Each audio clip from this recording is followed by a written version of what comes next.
Mga ka-wonder, our journey doesn't end here. If dried fish represents the perseverance and success of every Cadiznon, another flourishing industry now adds a new chapter to this story. A rising ecotourism farm nestled in the scenic hills of Sitio Nakar, Barangay Magsaysay, Cadiz City. If you're a coffee enthusiast or someone who enjoy the simple joy of picking and exploring farm life, this place is definitely worth the visit. It's more than just a destination, it's a celebration of Cadiz City's growing potential and its commitment to sustainable community-driven tourism. And from the cool hills of Barangay Magsaysay, we descend once more to the shimmering shores of Cadiz, where a newly built lighthouse stands sentinel at the mouth of the commercial port.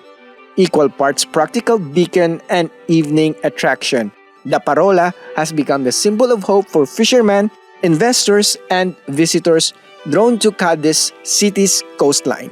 And this lighthouse is the most photographed lighthouse in Negros Occidental.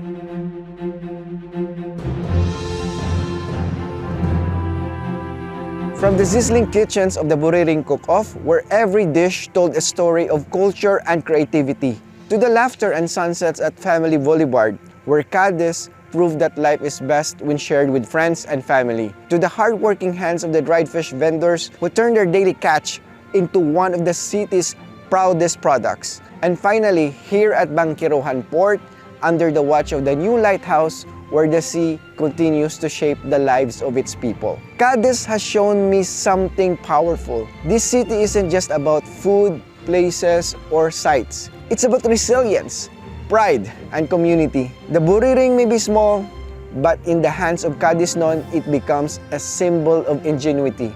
The boulevard may be new, but it already feels like home for everyone who gathers there. The dried fish may be simple, but for countless families, it represents survival, tradition, and identity. And this port, it's more than just a gateway. It's a reminder that even in life's storms, there's always a light to guide us forward.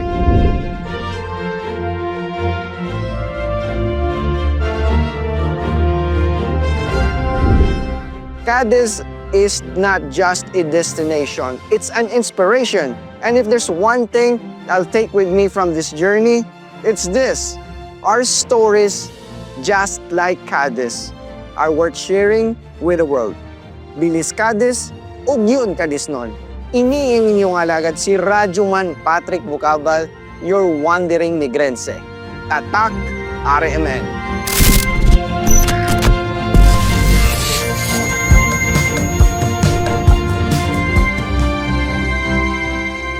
So mga ka-Wander, by the way, if you're vibing with this trip and the stories we're sharing here at Juandering Negrense, make sure to hit the subscribe button so you can join me on more adventures like this.